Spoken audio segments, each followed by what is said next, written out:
হঠাৎ করেই ইমরান খানের ভাগ্য ঘুরে গেল, পিটিআই দল হিসেবে স্বীকৃতি পেল। তেমনই খবর আনন্দবাজার পত্রিকা এবং বাংলা ট্রিবিউনে। আনন্দবাজার পত্রিকার শিরোনাম হচ্ছে পাকিস্তানে আবার অশান্তি, ইমরানের দলের স্বীকৃতি ফিরিয়ে দিল উচ্চ আদালত।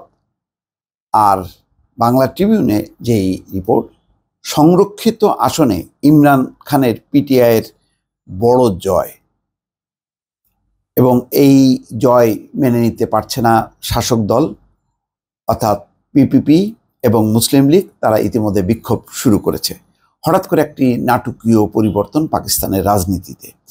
দর্শক, এই খবরে বলা হচ্ছে সাবেক প্রধানমন্ত্রী ইমরান খানের পাকিস্তান তেহরিক-ই-ইনসাফ জাতীয় পরিষদে একক বৃহত্তম দল হিসাবে আবির্ভূত হতে চলেছে। দর্শক, বুঝতে পারছেন?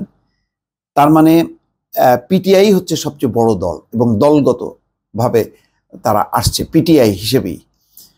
শুক্রবার এক আদেশে পিটিআই পার্লামেন্টে সংরক্ষিত আসন পাওয়ার যোগ্য বলে ঘোষণা দেয় দেশটির সুপ্রিম কোর্ট। এই রায়কে ক্ষমতাসীন সরকারের জন্য বিরাট বড় ধাক্কা হিসেবে দেখা হচ্ছে।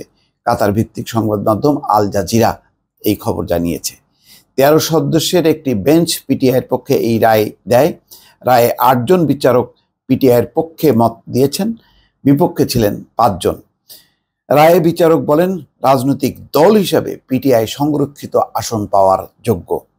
পাকিস্তানের জাতীয় পরিষদে আসন সংখ্যা 336টি। নির্বাচন আইন অনুযায়ী এর মধ্যে 60টি নারী ও 10টি মুসলিম নন এমন সংখ্যালঘুদের জন্য সংরক্ষিত। নির্বাচন শেষে এসব আসন রাজনৈতিক দলগুলোর মধ্যে তাদের নির্বাচনী পারফরমেন্সের ভিত্তিতে ভাগ করে দেওয়া হয়, কিন্তু পিটিআইকে বঞ্চিত করে দেশটির নির্বাচন কমিশন। কারণ তখন পাকিস্তানের নির্বাচন কমিশন জানিয়েছিল সংরক্ষিত আসনগুলো শুধু রাজনৈতিক দলের জন্য নির্ধারিত। গত 8 ফেব্রুয়ারি পাকিস্তানের পার্লামেন্টের জাতীয় পরিষদ নির্বাচন অনুষ্ঠিত হয়। দলীয় প্রতীক না পাওয়ায় ওই নির্বাচনে স্বতন্ত্র হিসেবে অংশ নিয়েছিলেন পিটিআইয়ের নেতারা, আর সেভাবেই অন্তত 92টি আসন জিতেছিল। পরে তারা পিটিআই সমর্থিত সুন্নি ইত্তেহাদ কাউন্সিলে যোগ দেন। তারপরও সংরক্ষিত আসন পায়নি পিটিআই। পরে নির্বাচন কমিশনের সিদ্ধান্তের বিরুদ্ধে মামলা করে এসআইসি। শুক্রবার এই মামলা রায় দেয় দেশটির সর্বোচ্চ আদালত। রায়ে সুপ্রিম কোর্ট পিটিআইকে একটি রাজনৈতিক দল হিসেবে স্বীকৃতি দিয়েছে। একই সঙ্গে আদালত নিশ্চিত করেছে যে নির্বাচনী প্রতীক না থাকলেও নির্বাচনে কোনো দলের প্রার্থী দেওয়ার যে আইনি ক্ষমতা তার পরিবর্তন হবে না। এর ফলে পিটিআই সংরক্ষিত 23টি আসন পাবে। পিটিআইকে আগামী 2 সপ্তাহের মধ্যে সংরক্ষিত আসনের প্রার্থীদের নামের তালিকা জমা দেওয়ার নির্দেশ দিয়েছে আদালত। যদিও পিটিআই 23টি সংরক্ষিত আসন পাওয়ায় পার্লামেন্টে প্রধানমন্ত্রী শাহবাজ শরীফ জোট সরকারের সংখ্যাগরিষ্ঠতায় কোনো পরিবর্তন আসবে না, তবে দেশটির দুর্বল জোট সরকার আরও চাপে পড়বে। দর্শক, অর্থাৎ এই মুহূর্তে তারা হয়তো ক্ষমতা হারাবে না, কিন্তু প্রবলভাবে চাপে পড়বে। অন্যদিকে আনন্দবাজারের রিপোর্ট, পাকিস্তানে আবার অশান্তি, ইমরানের দলের স্বীকৃতি ফিরিয়ে দিল সুপ্রিম কোর্ট, বিক্ষোভ শাসক দলের। এখানে কি ঘটেছে?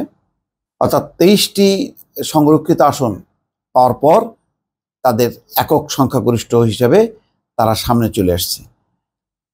এখানে বলা হচ্ছে যে পাক নির্বাচন কমিশন স্বীকৃতি বাতিল করায় দলগতভাবে ভোটে লড়তে না পারলেও গত ফেব্রুয়ারিতে ন্যাশনাল অ্যাসেম্বলির নির্বাচনে ইমরান খানের অনুগামীরা নির্দল হিসাবে লড়ে 84টি আসন জিতেছিল। পরে তারা সুন্নি ইত্তেহাদ কাউন্সিলের সদস্য হিসেবে শপথ নিয়ে বিরোধী দল নেতার পদ পান। অন্যদিকে শাসক জোটের মুসলিম লীগ এবং 108টি, পিপিপি 21টিতে জিতে সুপ্রিম কোর্টের রায়ে দলীয় মর্যাদা ফিরে পেয়ে 23টি সংরক্ষিত আসন দখল পেলে সংখ্যার হিসাবে প্রধানমন্ত্রী শাহবাজ শরীফের দল অর্থাৎ মুসলিম লীগের সঙ্গে ব্যবধান কমবে পিটিআইয়ের, যা নিয়ে অশান্তি বা আপত্তি শাসক গোষ্ঠীর।